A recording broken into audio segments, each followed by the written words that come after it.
What is going on, ladies and gentlemen? Welcome back to the channel. I hope everyone is doing well today. Thank you so much for joining me, checking out another educational video today, man. Highly recommended. Thank you so much to everyone who recommended this fascinating geography video for us to react to today. Feel free to check out the Twitch and Patreon in the description down below. Let's jump right into it. Today, we will be reacting to and learning about, well, I don't know if you guys will be learning about it, considering that you was born and bred in the UK. You probably know this stuff already. But specifically me, my American self, I will be learning about some incredible facts, geography facts, to be exact, about the UK. Here we go, man. First, head to the funnel-shaped Severn estuary on England's west coast, where the sea performs a daily high-wire act twice every day. Okay. As the Bristol Channel narrows like a gigantic megaphone, the incoming tide is squeezed into a roaring wall of water that can reach 5 stories and rush inland at over 10 kilometers an hour. That produces a tidal range of about 15 meters, second globally only to Canada's Bay of Fundy. And on spring tides, the Severn Bore bursts upriver, tempting hardy surfers to ride a wave moving upstream. Engineers even eye the estuary for carbon-free, clean, renewable power schemes that could one day light millions of homes. You know, some things like this really fascinate me because it's like, I've always wondered, you ever just stood on the sand at a beach and was like, so there's a tide that comes up at night, right? So this land where I'm standing is like under the ocean? It's like under the ocean throughout the nighttime? Or like sometimes throughout the day? Like, it's weird how this type of stuff works, and it fascinates me, man. 1 minute you're allowed to stand on it, the next minute you gotta move your chairs back. You gotta back, because that water's coming up. It's amazing. Look north to the Scottish Highlands, where Ben Nevis thrusts 1,345 meters above sea level, higher than any other point in the British Isles. Surveyors confirmed Ben Nevis's precise height in 2016 using laser GPS, updating the accuracy but not the number itself. Standing on the summit feels surreal. The Atlantic glitters just 16 kilometers away, meaning you can trace a line from Britain's deepest valley floor to its roof in little more than a short half marathon. The peak is actually the eroded core of an ancient volcano. Its collapsed caldera forms today's dramatic north face cliffs that lure ice climbers every winter. From Britain's rooftop, we plunge into an oh my face gosh, cliffs. They look like ants. They look like ants. That lure ice climbers every winter. From Britain's rooftop, we plunge into an unexpected inland ocean of fresh water waiting below. Follow that descent into the Great Glen, and you meet Loch Ness, a dark trench of water that hides more than legends. At 7.4 cubic kilometers, the loch alone holds nearly twice as much fresh water as every lake in England and Wales combined, even though its surface area is modest to cartographers and holidaymakers alike. That mind-bending volume comes from depth. Ness plunges to 230 meters, and the peat-stained clarity limits sunlight, creating an inky abyss where sonar replaces eyesight. Glacial action carved the valley, but it also follows the Great Glen Fault, an ancient tectonic scar that still causes minor earthquakes today. Leaving this colossal reservoir, our next stop explores why Britain's edge appears to stretch forever. Zoom out on a satellite map and the United Kingdom looks frayed, as though the sea gnawed the land into lace. Add up every bay, sea loch and islet, and the UK's coastline exceeds 12,000 kilometers, an estimate that varies depending on how you measure it, thanks to something called the coastline paradox. The figure includes tidal inlets and countless twists and turns. The count includes part of an archipelago of more than 6,000 islands, from windswept St Kilda to sun-kissed Sark, only 123 of which are permanently inhabited by UK residents. Even at 30 kilometers a day, it would take you nearly a year to walk the UK's mainland edge, assuming you don't get sidetracked by one of its 6,000 islands. And with that marathon of shorelines behind us, jagged rock takes centre stage. Cross the Irish Sea to County Antrim, where the shore suddenly turns geometric. 40,000 interlocking basalt columns step into the Atlantic at Giant's Causeway, the cooled skin of a lava flow that erupted 60 million years ago. The basalt— What? How do we know that? Bro, that is so crazy. Did he say 16 or 60 million? Either way, he said million years ago. Bro, that is ridiculous, man. Like, it's so fascinating, the things that actually happened on this earth way before we even thought about. I mean, my goodness, we wouldn't even thought about it yet. For real, at that point, we wasn't even thought about. Yeah, that's too way back, man. Causeway, the cooled skin of a lava flow that erupted 60 million years ago. The basalt cooled from the outside in, forming hexagonal cracks, like drying mud, only... I gotta know, did he say 16 or 60?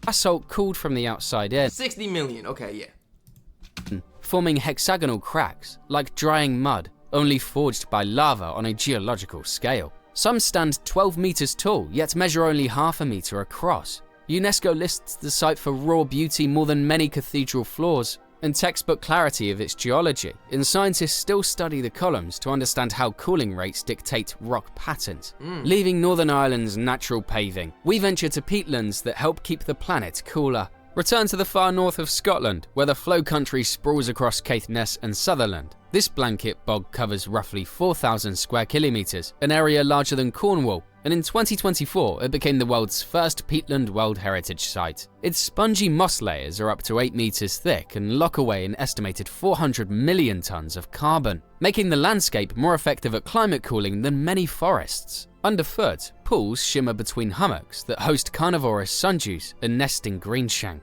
Geologists believe the bog began forming after the last ice sheets retreated. After gliding over this vast natural sponge, we step onto an imaginary line that sets... So you can't... it's optional? So nobody can, like, really live over there? Hey, the people that live on these islands, like, you gotta take a boat to get to the mainland? Right? Or is it kind of connected some way, somehow? You gotta be like a bridge or something for you to drive over or something, man. Like, or are people just maneuvering with boats? Like, is it kind of normal to just have a boat? You know, your house is right there, the water's there, you're on a little island. And if you want to go grocery shopping, you go take the boat. That's a cool lifestyle if it's like that. But, yeah, I'm curious to know, man. Because then it's like, where you gonna put your vehicle? You see what I'm saying? Where you go put you? I understand your vehicle is at your house, but like, how you go get your vehicle back to the mainland? All the islands got to be connected in some type of way, right? They can't just be their own island to where it's like, look, you got to take a boat, right? Because I've seen some islands that were separated, not in the UK, in Canada, like completely separated, and you got to take a boat. You got to take a boat to get to the mainland because you live on a little island part, but it's like a whole community on an island. It's crazy, but it's like normal to own boats. You know, just take the boat and go back to land. And that's a lifestyle I'm not used to. That's why I'm just questioning. I got so many questions, man. The world's clock's ticking. Now, standard. Whoa. Did you see we that? step onto an imaginary line that sets the world's clocks tick. All these is islands broken apart. They not connected in no type, and they look small on this map, but they're bigger in person. People live on these. You could get distracted. And this is like 6,000 islands or something, he said. Man. So people got to be maneuvering with boats and stuff, right? Somebody help me out, man. King. Now, stand astride an invisible stripe in Greenwich, and you can place one boot in the Eastern Hemisphere and the other in the Western. The prime meridian, fixed here by international agreement in 1884, defines 0 degrees longitude and underpins most time zones and GPS calculations. Steel markers run through the Royal Observatory courtyard, yet modern satellite data show the gravitational meridian sits about 100 meters east. Proof that standards can drift with better measurements. Each day, tourists count down to 1 PM when the red time ball atop the observatory drops, a Victorian signal once used by ships on the Thames to set chronometers. From this temporal crossroads, we fly north again towards Scandinavia without leaving the UK. Touchdown in Loch, Shetland's capital, and you're geographically closer to Bergen in Norway. Bergen is crazy. You see what I know I'm not going crazy. You guys understand what I'm saying now, right? Who you know living on Bergen? Look, it could be whatever you want. Maybe it's not for the locals. Maybe it's not for the people. It could be just for the government or this or that. Whatever you want to use it for. You still gotta like take a boat there. That's like some private island type of stuff, man. Now, the people that gotta live on islands like that, I guess you just taking a boat, right? It's not really that difficult when you think about it. Put the groceries in the bag and put it back on the boat. Yeah, right. Than to London. The town lies roughly 357 kilometres west of Bergen, but about 970 kilometres north of the UK's political heart, giving these islands a Nordic flavour and culture, daylight patterns and accent. At 60 degrees north, midsummer nights never go fully dark, a phenomenon locals call the simmer dim, where the sky glows long after sunset. Despite the remoteness, over 1,600 archaeological sites record a human presence stretching back 5 millennia, from Viking longhouses to World War radar posts, and wildlife watching is extraordinary, with puffins everywhere. Now swap sea spray for raw Atlantic air at cliffs so high they create their own weather. Sail 8 hours west from mainland Scotland, and the basalt ramparts of St Kilda rise abruptly from the Atlantic. Connacher, the archipelago's summit, stands only 430 metres high, yet the drop from its crest, the waves below, forms the... Imagine getting close to the edge. You want to flex and take a little picture for your Instagram. You trying to flex. Oh my gosh, the drop. The drop. Matter of fact, you probably gonna be unconscious before you even reach the ocean. For real. If it's that high of a drop, you gonna pass out. It's okay.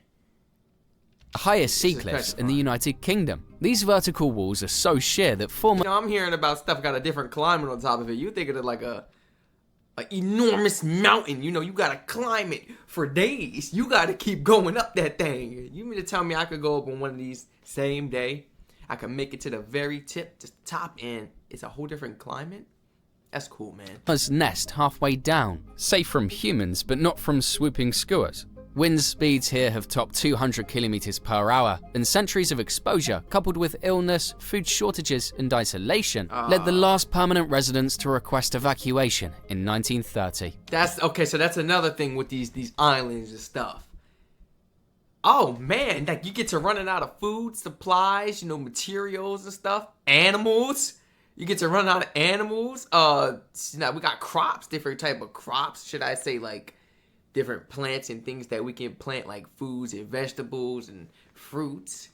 Eventually you're gonna run out of everything unless we got a lot being imported to this island right here, huh? Okay, so they actually had to abandon this.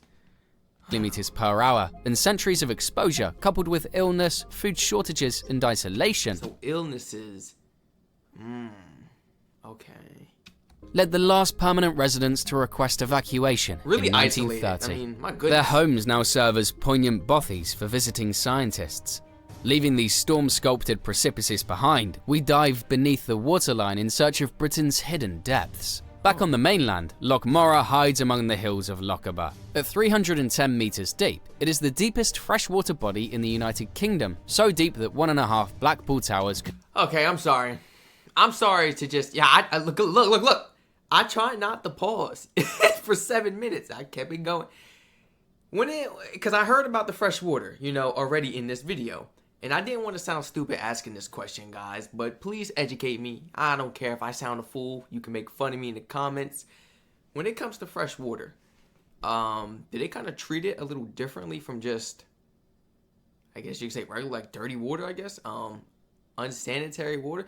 Because when I hear fresh water, I'm thinking like, oh man, we could drink straight from it. But then yet again, it's not really fresh like that though, because there are fish. There are fish that are in the ocean, and then we have freshwater fish like that live in freshwater. You know what I'm saying? Like it could live in a pond if the pond got that serious. Like they could literally, fish could like form in a puddle. It's crazy when you do the research on it. And I'm not gonna lie, a lot of people had to educate me on that, you know, throughout the comments. And I had to watch so many videos because it just didn't make sense. So when it comes to this, it's like, it's not really fresh water. Like you can't just scoop it up and, yeah. And when it comes to like ships and boats and stuff, is that like prohibited? You are not to put your boat or anything and sail on the fresh water because it's fresh? Somebody help me out, please. That's if it's you know, fresh to the point where it's like, man, I dip my cup in here. Because, you know, me, I'm thinking, like I said, I'm still expanding my knowledge. I'm thinking, like, man, you got to go to places like Antarctica, Nebraska, Alaska to get that fresh water. You know, go to Alaska and dip that cup where the glaciers be at. Huh? But this is fresh water as well, man. So I just want to know, like, how fresh? How fresh? And then that'll actually answer my questions because determining how fresh it is, you could put some boats on there if it's not really that fresh, But if it is that fresh, what are the rules? Like, what are the rules? Are people supposed to just know? Are there signs? Can you get fined if you go dipping? Say somebody wants to like take a dip and go swim, but it's fresh water. Like, how does stuff like that work out, guys? Could stand end to end below its surface without breaching the air. Loch Ness comes second, though it often steals the spotlight, thanks to its fame in nearly equal depth. While Loch Ness was carved mainly by glaciers, Moray lies in a tectonic rift deepened by ice, creating underwater trenches few divers have fully mapped. The loch remains remarkably clear, supporting an isolated population of Arctic char trapped since the last ice age, and fueling local legends of— Because you gotta think about it. Like, fish pee in that fresh water as well. So is it really fresh? You know what I'm saying? You know what I'm saying? Fish gotta use the bathroom in there. People go fishing and throw bait in there probably. So maybe it's not really that fresh. Am I answering my own question right now? Population of Arctic char trapped since the last ice age, and fueling local legends of a shy monster named Moray. During calm days, divers report near total silence. We return to the River Severn, but this time far upstream, where geography turns the tide into a spectacle. The Severn Bore occurs when a high Atlantic tide charges up the narrowing river, forming a single breaking wave up to 2 meters tall. Traveling at speeds of 13 kilometers per hour, the bore can cover 50 kilometers inland and remains surfable for more than an hour, longer than many ocean rides. That's really cool. It appears about 130 days a year, timed around new and full moons, and ancients once— It appears 130 days a year? So this is normal. This is cool. Man, this is really cool. Out here we need machines for that. We need like machines and stuff that could move consulted the the motion. phenomenon to predict seasonal floods, and photographers stake riverbanks hours in advance. Boy, that water's With boards strong. packed away, let's trade riverbanks for an unexpectedly tiny slice of urban Britain. Blink and you might miss Britain's smallest city.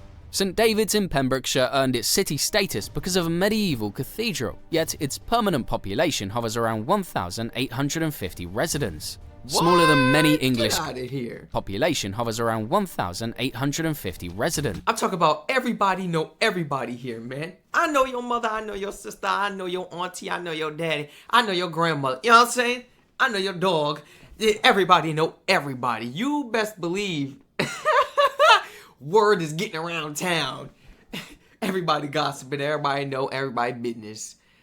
Everybody know who dating who. Everybody know everything, bro. I can't live somewhere so small. But that's kind of cool though. But it gotta be lonely, right? Well, they got about 1,000 something people here, bro. I know you don't see nobody around. I know you don't see nobody around like that. But yet again, maybe that's a perk to life, Maybe that's a perk. Now, what about the tourists? How many tourists, how many foreigners, how many visitors we got coming here, though? Because if I'm just learning about this place today, there are so many other people around the world that learned about this before me. And they probably traveled here. So, I don't want to say population, because the population is only the people that live there. But yet again, over the time, these places, like, they begin, in like certain countries, they begin to just get taken over by tourists to the point where it's like, it's crowded and people can't even live in their own hometown no more. Because it's just over-flooded, just overfilled with tourists and foreigners, you know what I'm saying? And eventually it's like, oh my gosh, go home. So how many people, like, are there any tourists coming here, guys? If you visit this place, is it really packed? Because in these videos, it shows 2 people. It may show a couple people in the video. I know if I see it in person, though, like in reality is, it's probably packed and busy, right? Right?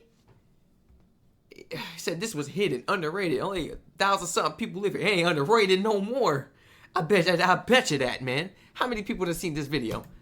Smaller than many English villages, the entire urban area could fit inside London's Hyde Park. But each summer, tidal waves of visitors arrive to hike the rugged Pembrokeshire coast path and kayak with Atlantic seals. Ancient pilgrims once considered 2 trips here worth 1 voyage to Rome, underscoring its historic spiritual pull. Urban comforts meet wild headlands within walking distance, proving that the UK civic map is as quirky as its physical one. From this pocket-sized city, we embark on Britain's longest journey, straight across the whole island. Draw a diagonal across the island of Great Britain from the granite cliffs of Land's End to the windswept signpost at Groats. By road, the journey spans about 1,407 kilometers, roughly the distance from Lagos to Accra and back. And cyclists tackling the challenge climb more than 13,000 meters of elevation gain. The fastest riders have covered it in under 2 days, and countless charity endurance events trace the routes annually, yet walkers still spend 6 weeks weaving through farmland, moors and highlands. That staggering length fits inside a single island less than a third the size of Madagascar, highlighting the UK's compressed variety. Our next statistic flips expectations again by revealing which river is really Britain's longest. Most atlases give the River Severn the title at 354 kilometers, but if you trace the Thames to its furthest headstream, it quietly edges ahead. If you accept the modest Gloucestershire stream called the Churn as the Thames headwater, the Thames system actually measures 369 kilometers, 15 kilometers longer than the Severn. Hydrologists still debate which source should count, turning this into a pub quiz favorite. Either way, the competing rivers illustrate how tiny upstream details can rewrite national superlatives, and they remind us that geography lives in the fine print as well as the grand vistas. And satellite data continues refining these measurements further year after year. Measuring river length can be surprisingly tricky. Seasonal flow, satellite precision, and which tributary you count all affect the total. Our final fact of today drops more than 2 football fields in a single plunge. Deep in the Assynt Mountains of northwest Scotland, the ground suddenly vanishes at Chual Aluinn. With a vertical drop of 200 meters, more than 3 times the height of Niagara, this cascade is the tallest above-ground waterfall anywhere in the United Kingdom. Stell Waterfall is more accessible and often mistaken for the tallest, but Chual Aluinn holds the true vertical record. Reaching it is an adventure. Hikers slog 5 kilometers across bog and boulder, while others board boats from Causeway to view the ribbon of water plunging into Loch Glencoe. After heavy rain, spray drifts so high that golden eagles ride the uplift alongside the water on misty days. It's a final soaring reminder that for all its crowded cities, the UK still hides raw, elemental drama at the very edge of the map. Hey, I always seen this. I had a question about where's it at? Where's it at? 60 days. It's a bro. How is this water so brown? Yeah, I get it. You know, I've realized a lot of ships. You know, a lot of ships, a lot of boats tend to ride through this passageway right here. But I was just always curious, like, because the whole thing is not brown. It's just here, and then the color fades out, and then it becomes blue. Like, how does that happen? Is it a chemical thing? Because it doesn't, like, shift over to the other blue part. It's like one of those weird things, you know? Like those chemical imbalance things, you know? Science stuff. I'm wondering how it doesn't mix with the other water. Only a certain part stays brown, and then it starts to fade out blue. Shout out to Geography 360, by the way. Original video link will be in the description down below. Everyone feel free to educate me down below in the comments on anything I may have missed in this video, or anything you would like to add on to this geography video. Facts about the UK, man. I didn't learn any of these ones. I felt like I checked out another one. It was like 25 facts, but these ones were new actually, so we're gonna add this to the list. 25. The first one was 25. This one was 15. Man, it leads me to wonder, there might be some more geography videos out there pertaining to the UK that I should check out. Because if there was the first video with 25, I thought that was it. There was another one pertaining 15. There's got to be another one. What, pertaining like 50 more? Oh, man, let me know in the comments down below. Please feel free to educate our brother down below in the comment section. Feel free to check out the Twitch and Patreon as well in the description down below. Stay safe, everyone. I hope to catch you all in the next reaction video.